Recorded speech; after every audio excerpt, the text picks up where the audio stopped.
Good morning po. So, today, i-discuss natin yung part 2 ng ating discussion about organization, communication protocols.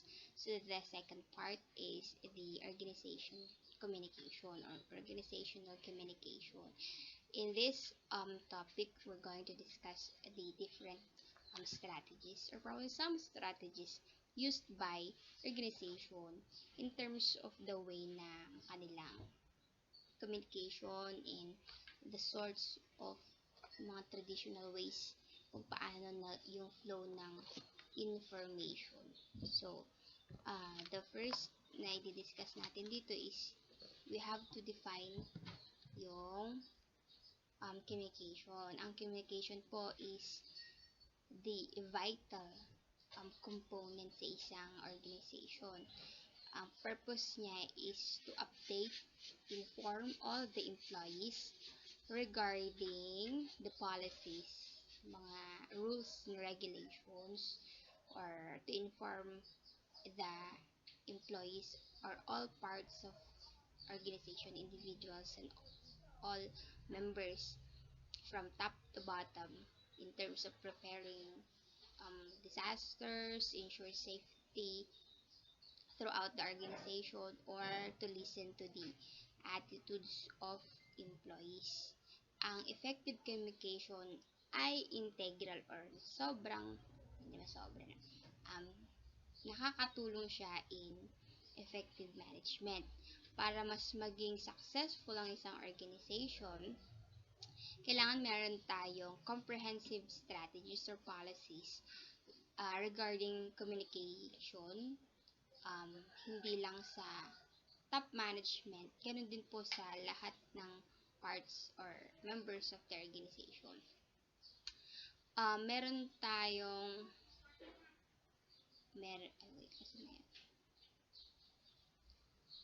you're supposed to watch this video pero hindi ko siya ma-play, pero check it sa YouTube kung ano meron sa communication. Parang lang to, kumbaga overview ng communication. The importance of comprehensive communication strategy. Most of the organization kasi, they are into strategies on how to make their products and services better among their competitors. Some strategies ng mga organization are into developing new products o kaya improving services, or others na hindi madalas binibigyan ng importance yung communication strategy. Okay? Ang nakatoka po dito ay ang HR professionals, and of course, the leaders of the organization. They link or they agree with the idea that a corporation must have what we call a communication strategy. Kasi ito ay napaka-essential para mas ma-handle, mas ma-manage ng maayos yung ating company. So, kapag meron tayong comprehensive communication strategy, meron tayong mga results like meron tayong consistent messages na nag-flow sa organization. Halimbawa, kung ano yung decision ng top, pag binigay sa baba or pag dinala nila sa baba, exact yung message, walang confusion among the members of the organization. Pangalawa is it establish a recognizable employment brand, of which yung tinatawag natin employment brand kasi it is the outlook of the customers or consumers among the employees of the organization. Like for example, those core attitudes or values na mini-maintain ng organization towards the customer. And of course, kapag meron tayong comprehensive communication strategy, meron din po tayo, nakapag-deliver tayo ng messages from top level of management down to the lower level of management in terms of what we call the mission, vision, goals, and objectives of the organization, as well as the culture or customs of the organization. may impact po ang effective communication. So, these are, una, it builds employee morale, satisfaction, and engagement. An organization kasi, um, madalas hindi nararamdaman ng mga empleyado, lalo na yung mga nasa bottom part or nasa rank and file, na kami ba ay may boses sa organization. So, kapag naririnig yung side nila, nag-i-increase ito ng moral, nakakadagdag ito ng confidence sa mga empleyado natin. Especially na mararamdaman nila na yung idea ko matters. Yung side ko ay pinakikinggan din pala ng organization. Pangalawa, yung effective communication, it helps employees understand terms and conditions of their employment and drives their commitment and loyalty. So, once na clear sa mga empleyado yung mga kondisyon, yung especially yung nasa kontrata, ito yung magdadala sa kanila, mag-motivate sa kanila para maging committed sila sa pag-work sa isang organization. So, halimbawa, no, alam ng mga empleyado na ito yung work niya is essential. Okay? Ipinapaalam sa kanya or nare-realize niya or probably nakikita sa mga memo. For example, employee of the month, Juan de la Cruz. Okay, si Mr. Juan de la Cruz, alam niya na yung kanyang trabaho ay importante. That is why, magiging result nito, mamomotivate siya na maging loyal sa organization. So, whatever na maaring makakasira,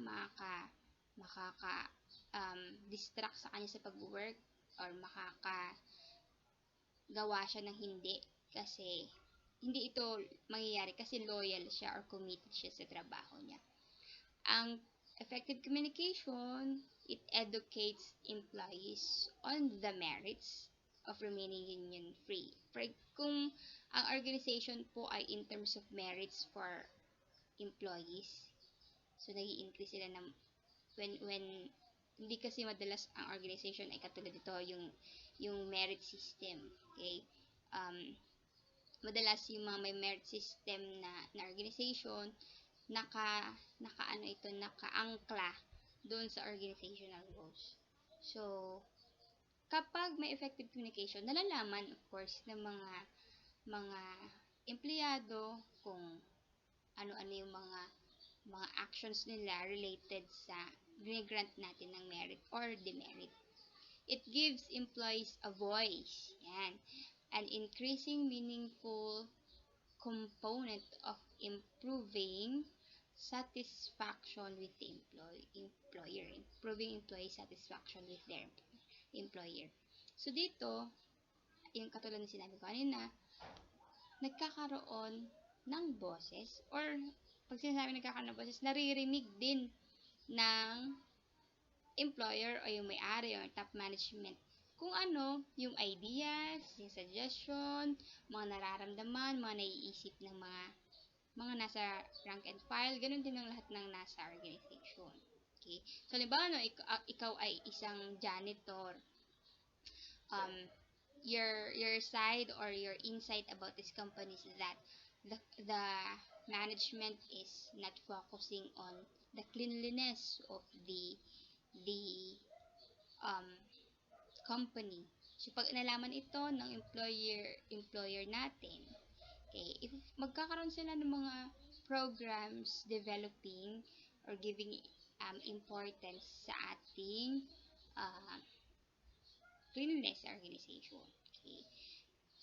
Effective communication lessen the chances for misunderstanding and potentially reduces grievances and lawsuits. So, di ba madalas kapag miscommunication yung nangyayari or nagkakaroon ng maling information, nagkakaroon tayo ng chances na magkaroon ng mga misunderstanding, hindi conflict, or pagtatalo-talo, among the members of the organization. And ang malala pa dito, kapag ineffective yung communication natin, ay yung pagsasampa ng kaso, pag-file mga lawsuits na hassle actually sa isang organization. Last is it improves processes and procedures and ultimately creates greater efficiency and reduces cost. When it comes to operation, when it comes to processes, kailangan effective yung communication. For example, sa amin before sa fast food industry, kami doon sa production, kami nagpo-produce ng mga, kami yung nag-prepare ng food ng mga customers. Kapag hindi maayos yung relay message ng nasa services, ang mga nasa services ko yung mga kahera, yung mga service crew na kinakaharap o humaharap sa mga customers. Once na hindi maayos yung flow of information, hindi kami efficient. Halimbawa, ang order pala ng customer ay 3 buckets of chicken. Ang sinabi lang sa amin ng cashier ay 2 lang. Okay? And it will take 11 minutes to prepare 1 bucket probably if hindi nakapagluto ng batch. So, hindi siya maaring magreklamo si customer. Okay? Magreklamo si customer, tapos i-post sa social media, ganito, ang bagal ng ng production and ang service ni Jollibee, blah blah blah. So hindi siya nagiging efficient in service. So marami pang mga benefits or yung importance at yung kanyang naitutulong. Pero ito yung main. Yan. The impact of ineffective naman. Pag hindi naman po maayos or hindi effective yung ating communication, ano yung impact niya sa organization? It increases the chance for misunderstanding, katulad natin sinabi kanina. Damage relationships, break trust, and increase anger and hostility. So, puro negative ito. No, nagkakasiraan, nagdudulot ng pagre-resign ng isa, ng mga kasama natin sa organization.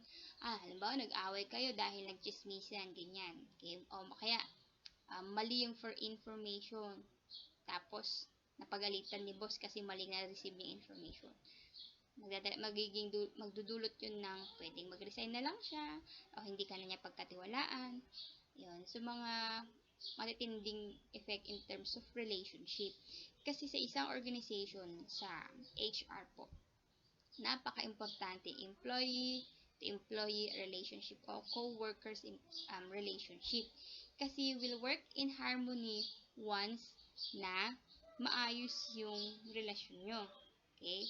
Hindi ito yung personal relationship, ito yung may respect sa isa't isa, especially pag nasa team. Okay? Halimbawa, naglalaro ka ng volleyball, 6 members in a play. Kapag merong tawag dito, yung hindi maayos yung relationship, nag-aaway-away, kung may tampuhan, most of the time, hindi nagiging nakakatulong yun to achieve yung para gusto nyong manalo. Kasi nga may tampuhan, may ganyan. Ganun din po sa organization. Halos pareho lang sila ng naidudulot na result.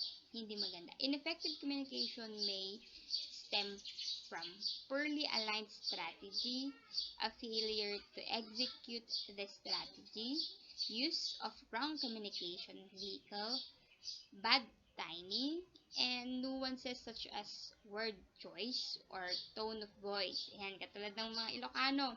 Madalas po, nung ako ay service group pa sa fast food, since Ilocano ako, yung tone of voice ko is medyo yung matapang na kala mo laging galit. Nagiging dahilan para lagi akong ipatawag sa manager's office.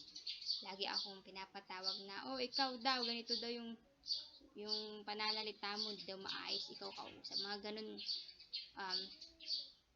It is often mistakenly uh, tawag dito, na may misunderstood yung ganong klase ng the tone of voice, especially yung the use of or choice of words na ginagamit natin. Kasi, meron nga tayong strategy or meron tayong communication strategy pero poorly aligned or probably hindi siya akma. Halimbawa na sa isang factory or sa isang manufacturing organization. Halimbawa no, yung mga factory workers. Let's say for example, yung nature or yung mga members ng organization ay mga matatanda, mga hindi ganun ka-literate sa technology. Tapos, ang in-implement nating communication strategy ay mga, yung mga latest, mga messenger, um, posting sa social media, sa group, page nyo. Halimbawa, sa amin sa WCC, meron kaming WCC faculty group na doon na yung communication. What if dinala mo ito sa isang organization na hindi nila culture ang paggamit ng ganong klase ng technology? So, maaring mahirapan sila to be informed kasi most of the time malamang hindi gumagamit ng phone, hindi marunong, walang FB account, walang messenger. Okay? So, we have to choose the right communication vehicle. So, ang impact niyan ganyan. In terms of production, no? Hindi nagkaintindihan si engineer at saka si architect, hindi nagkaintindihan si foreman at saka si engineer. Okay. Laking damage nito kung mapapansin nyo, di ba? Messed up yung trabaho. Huhukayin ulit yung itong poste na to ng kabila or itong kabila para ma-connect. Gastos, no? Damage sa operations. Now, there are two-way communication strategy. Okay. So, itong two-way communication na to, guys, pang 10 slides pa lang to, meron tayong 48 slides. Mahaba-haba. So, bear with me and please listen carefully, especially those who are having their OJT. Napaka-necessary po ito sa mga nag-OJT na AOM ba yun? Okay. So, two-way communication, usually, ang nagsiset kasi nito ay ang HR. Sila, HR professionals or HR specialist, yung ibang term. May initially think of communication mainly in the context of delivering message to employees about business issues, policies, procedures. Ang akala ng mga usually na HR professionals, ang communication ay pag-i-inform lang. Binibigay natin sa mga empleyado natin yung information, yung messages na kinakailangan nilang malaman. Pero, iba kasi sa two-way. No?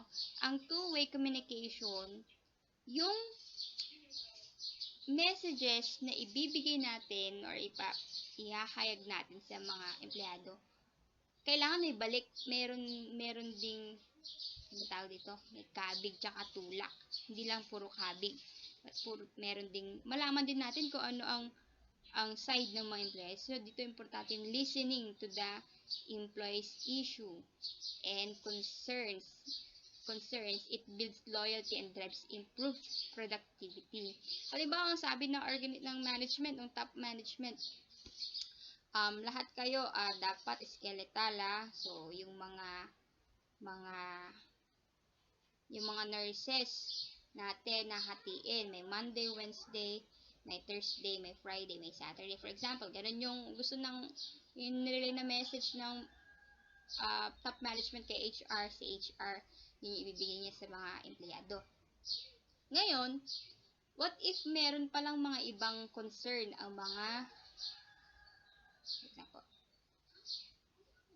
mga empleyado natin? What if meron din pala silang sinasuggest? Halimbawa, no, may mga empleyado na they like the idea of skeletal, but um, may iba sa kanila na maraming pamilyang pinapakain, parang ganun. Kaya sobrang badly needed ng income. So we have to listen yung kanilang concern at i-relay natin sa top management bago mag-decide ang top management in implementing such programs or execution of activities ng, like for example ganun yung skeletal, diba? So two-way. Organization leaders can learn through listening about issues or concerns before they become formal grievances or lawsuits. So, bago pa magsampa si empleyado ng kaso sa mga korteng ganyan-ganyan, no? Kailangan malaman nila yung sides. Ang nangyayari, nagtutulfo ka agad, no? Hindi man lang pinag-uusapan sa loob ng organization na, ito muna pala, ito muna yung gagawin natin. Mag-usap muna. Okay? Meron po tayong due process of law. Ito ay normal, ito ay dapat na pina-follow na when it comes to grievances and lawsuits. Halimbawa, sa loob ng isang barangay nangyari, papakinggan muna ito sa barangay. Pag naayos sa barangay, hindi na po dadaan ito sa mas mataas na korte, no? Pero pag hindi naayos, dadalhin sa police, magpa-file ng case. Tapos pagtapos doon, isasampa sa regional court. Okay, pagkatapos nun, kapag inaayos, iaakit na nga akit. Ganun dapat. Pero nangyari, nagtutulfo ka agad, no? Hindi na pina-follow. So, kapag merong two-way communication, we will be able to uncover or discover yung potential employee relation issues. Okay? Nalalaman din natin dito yung attitudes toward terms and conditions of employment. Okay? Para mas clear. Kasi minsan hindi ito nai-explain ng maayos ng HR. Paano tayo magkakaroon ng maayos na communication strategy? So, to develop a communication strategy, employers, yung may-ari, sino nag-hire, employers should begin by linking communication to the strategic plan. So, dito sa strategic plan, no, ang nilalaman kasi ng strategic plan natin usually is meron tayong organization mission, vision, goals, and objectives, and values. Idadagdag or i-emphasize din natin sa strategic plan natin yung communication strategy. Kasi, mas ma-reach natin ng maayos at mas mabilis yung ating objectives. And magkakaroon tayo ng tinatawag na employment brands. Okay? Sa communication strategy po, for us to create a better communication strategies, ito yung dapat nating remember. Safeguard credibility to establish loyalty and build trust. So, dapat naka-include sa communication strategy natin na lalabas dito or mapapalabas mo na sa attitude ng mga empleyado yung loyalty and trust. Okay? So, ibig sabihin po, kailangan whatever happens, whatever is the situation of the organization, yung mga empleyado natin naniniwala sa company natin. Halimbawa, no, may instances kasi, for example, palugi na si Harrison Plaza Mall, for example. Na itong mga empleyado, parang somehow, hindi nila alam kung ano nangyayari. Ano pa, nalulugi na ba talaga? Bankrupt ba talaga ang mag-resign na ako? Wala na akong tiwala sa organization na to para tayong mga tinitenga. Mga ganon. Kailangan informed. So, madalas, nagpo tayo ng mga memo. Ipinapaalam natin sa empleyado yung nangyayari sa organization. Maintains consistency to establish a strong employment brand. So, dito po, pag gumagawa tayo ng communication strategy, kailangan may consistent message. Okay? Para alam ng mga empleyado na hindi pa iba-iba yung decision ng top management. Pangatlo, listen to employees and to members of the leaders of the team. Remember, meron tayong levels of management. And somehow, yung voices ng nasa rank and file or nasa lower level ay baga nararamdaman nilang hindi sila napapakinggan. Kasi ang nag-matter, the middle management and top management. So, kailangan po kasama sa communication strategy natin na meron ding tawag dito, meron ding paglalagyan yung mga information or dapat napapakinggan yung mga nagkakaroon na pinapakinggan natin yung sides ng mga empleyado, especially those members na isang leadership team. Seek input from all constituencies. Yeah. So, naghahanap daw tayo ng mga input or mga ideas sa lahat ng constituents natin. Hindi lang natin pinipili. Kasi minsan, no, when an organization somehow look for ideas and information, naipili lang kung kanino sila maghahanap. Okay? Usually, sa mga nasa rank and file, yung mga nasa baba, hindi na hinihingian ng yung mga ideas ng mga janitor, mga taga-timpla ng kape, mga messenger, hindi na tinatanong. Kasi they think that these people doesn't have any good ideas. Okay? Dinadrop down yung mga ideas nila. And of course, we have to provide feedback. Yung mga evaluation, napaka-importante po yan. Evaluation towards your supervisor, evaluation towards your manager, the CEO, and everyone. Dapat mayroong feedback. Prepare managers in their roles as organizational leaders. So, lahat po ay kumbaga, everybody's born to be a leader in any ways or areas kung saan sila magiging expert. So, kailangan, para mas effective daw po yung communication strategies natin, everybody should be prepared as organizational managers or leaders. Kasi hindi natin alam kung anong pwedeng mangyari. Now, meron tayong mga elements to consider. Okay, a communication strategy includes the following elements.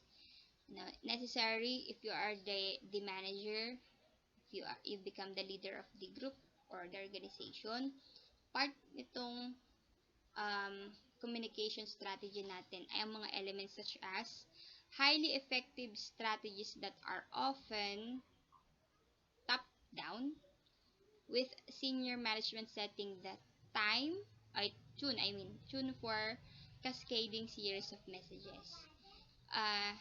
Pag sa hierarchical kasi, yes, top to down or top down yung ating flow ng messages. Okay. So, lagi natin consider that one element in communication strategy is yung kung saan lagi manggagaling yung decision making of which sa senior level of management. Pangalawang consider natin budget, no? Budget that allows for the use of various types of communication vehicles depending on the message that must be delivered and any unique issues associated with it. So, yung ibang mga organization, they really emphasizes of giving budgets or allocating budget when it comes to communication strategy. Yung iba nga, bumibili pa ng systems, no? Mga mahal na systems. O kaya nagpapagawa sila, they hire IT specialists to create a specific system or programs which is designated only for communication strategy. Okay. So, ngayon kasi madami na, hindi na kailangan, hindi naman, like for example, sa amin, kung may meeting kami, Zoom, alam naman natin pag premium, no? Pag free trial or yung free lang is 40 minutes. So, the organization usually, nagbibigay sila, nag-set aside sila ng allocation for those kind of applications necessary para sa meetings, organizational meetings, mga mag-uusapang agendas related sa organization. Pero kasi meron dito Pwede ka naman mag-messenger app, video chat, mga ganon na free. Kaya lang, mas ano kasi, yung iba mas preferred na merong specific systems or programs when it comes to this what we call communication strategy. So, necessary yung budget. Yan, element din. Pangatlo, process by which leaders evaluate any particular situations, driving the need to communicate and from which key messages will emerge. So, paano ba yung proseso kung paano tayo makikipag-communicate? So, if gusto mo bigla-biglaan magpa-meeting, tagpatawag ka agad ng meeting, tapos nag-discuss ka agad. Without noticing yung, halimbawa ikaw yung department head, bigla kang nagpa-notice na may meeting, may klase pala sila, o kaya meron pala silang outside work gagawin. So, ano yung process? Napaka-necessary po, isang element. Due process or procedures on how to inform our members of the organization of the things na kailangan gawin and anything na related sa communication. Method for generating feedback and using it to shape follow-up messages. So, usually, yung mga evaluation na sinasagutan nyo, tawag po dyan ay feedback. Okay, yung mga sinasagutan ng mga estudyante. Sa organization din, meron pong mga ganyan. Yung paano tayo mag-generate ng feedback. Usually, sa amin before, sa fast food, every 3 months, nagkakaroon kami ng feedback from our empleyado, ay sa aming mga constituents, sa mga crew. Diba ako si Manager 1, merong laman doon sa evaluation, halimbawa, leadership, naka-parte-parte, leadership, o paano yung leadership ni Manager 1, communication strategy, o paano na ipag-usap si Manager 1 sa inyo, output, mga ganito, ganito kung paano malaman yung feedback. So, isang element po sa communication strategy, how to generate or specific methods on how to generate feedback. Customized delivery approach with communication materials that are easy to understand. So, delivery approach. Customized delivery approach. For example, you look for any communication materials used by Canada. Tapos, nandito ka sa Philippines, ginamit mo dito. Hindi na maintindihan. For example, maraming mga kaek-ekan yung ginagamit na communication strategy dito. So, dapat ito, pipiliin natin kung sino yung audience or kung sino yung members na organization. Dapat akma sa kanila yung ating communication materials. Okay? So, sa amin before, nung college kami, ang communication materials namin, nung hindi pa ganun ka-active ang social media, wala pa, hindi pa ganun ka-massive yung paggamit ng touchscreen phones, yung 2007. Pero meron na, pero bihira. Ang way of, or ang communication materials namin sa buong school ay yung dyaryo. Meron kami, sa PUP, meron po kami ganun. Ito yung nagsisircuit, libre yan.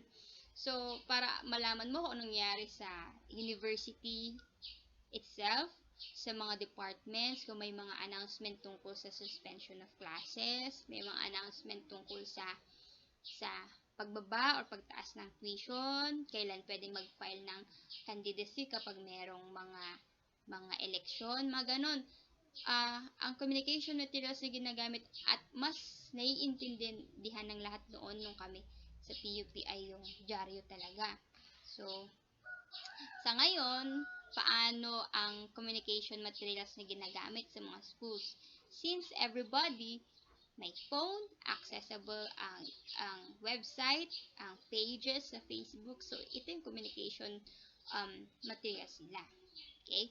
So, sa communication strategy, tandaan natin these elements, yung senior management, pangalawa yung budget, Pangatlo, yung process or procedures. Pang-apat, yung methods of generating feedback. And panglima is yung communication materials. Okay. 34 minutes. Okay. Let's try to finish this. Meron tayong constituencies. Ito yung mga members of the organization. Kapag ikaw ay na-hire at part na ng organization, wait na po.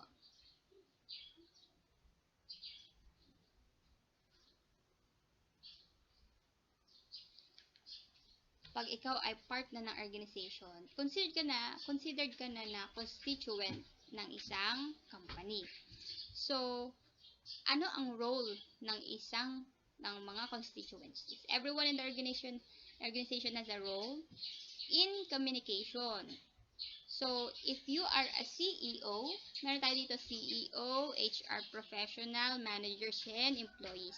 Una, kapag ikaw ang CEO or part ka ng top management or senior level of manager, or ikaw ay senior manager, for example, ang role natin, ang responsibility natin is to set tone and establishing organizational culture. Okay. Tayo yung magsiset ng tema, parang ganon.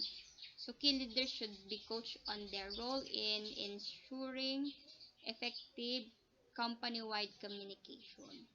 So, oftentimes, no, yung mga the way ng pakipag-usap, yung language na pinipili sila yung nagsiset. Pangalawa, the HR professionals, sila yung mga and considered to be communication leaders. Ang critical ng role ng mga HR professionals kasi, kumbaga sila yung nasa gitna. Kung ano yung decision ng taas, pupunta muna kay HR, taas sa baba. Kung wala si HR, yung bridge, sila yung bridge kasi. Ito mga communication leaders natin, sila yung bridge natin sa mga information from top to baba. Si HR din, sa kanila binibigay yung mga information or mga communication leaders, sa kanila binibigay yung mga information from the rank and file papunta sa taas. So, napakataas or napakahalaga ng role nila. Pangatlo, managers are responsible for daily communication with their employees and correlating to their peers and colleagues. So, ano po ito? Operational yung nagiging role. Operational. Kasi pag managers natin, yan yung lagi natin kasama sa araw-araw na pag-work natin. Yung mga CEO, mga nasa top management, bihira kasi natin yan makasalamuha. Kasi most of the time, wala pa sila sa organization. So, sa kanila talaga natin binibigay, sa kanila natin pinapahayag yung mga damdamin, yung mga information, yung lahat ng saloobin ng mga empleyado. Ganun din, sa kanila din, yung when it comes to relationship between peers. Okay? And all employees, ano naman ang trabaho ng mga employees or ang kanilang role? Responsibility to voice concerns and issues, provide feedback, and listen effectively. Okay? So, una yung to voice out concerns and issues. Paano malalaman ng organization na may problema sa department mo kung hindi mo bino-voice out? Manahimik ka na lang kapag sira yung aircon mo. Hindi ka nakapagtrabaho ng maayos. Okay lang yan. Wala naman silang paki sa akin. Ganun kasi yung mindset natin. So, hindi talaga nila malalaman that there is something wrong with the processes, the working environment. So, it is necessary for you to voice out, to inform the management about the problem, about those issues na na-experience natin. Pangalawa, we should provide. Everybody, lahat ng empleyado, kailangan mag-provide ng feedback. Okay? Hindi natin pwedeng, or kasi minsan, no, ayaw mo magbigay ng feedback, feeling mo walang ginagawang or management sa feedback mo. Meron po kami dati sa ABE. Meron kaming, anong tawag doon? Feedback box.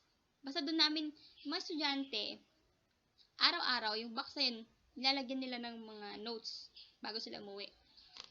si janitor, sinita niya ako kasi naglagay ako ng maduming papel sa floor. Mga ganon. Yung gwardiya, sinita niya ako kasi merong maikling suot kong short ay yung uniform. Yung teacher ko kanina sa PE, pinag-squat niya ako kasi late ako. Lahat ng pwede mong sabihin, doon, maaari mong ilahad doon. Nung bagong pasok ako sa organization, nakita ko yung janitor namin. Binubuksan niya yun, tapos idinidikit niya sa folder. Lahat ng feedback. Siniipon pala yun. Tapos doon, nalalaman ng school kung anong mga kalokohan ang ginagawa ng mga teachers. Yan ang mga, necessary po yun. Sa organization, usually mga feedback, no, parang when I was hired as manager, hindi gaano, hindi laging may feedback. Ang may feedback lang is yung mga crew sa kanilang managers. Pero kami mga managers, hindi kami hinihiingan ng feedback sa aming area manager. Okay. And listen effectively. So, napaka-importante po ito. 41 minutes. Okay, I think I'm going to cut this. Itutuloy ko siya next meeting for the remaining 20 plus, ba? 20 plus slides pa. So, for the meantime, hanggang dito muna yung ating discussion kasi may klase na ako mamaya. 20 minutes more. Tutuloy natin yung communication strategy, but I hope that this topic will give you ideas one day pag nasa loob na tayo ng organization when it comes to communication. Okay? So, dito po nagtatapos ang ating discussion. See you again and have a nice day, everybody. Bye-bye!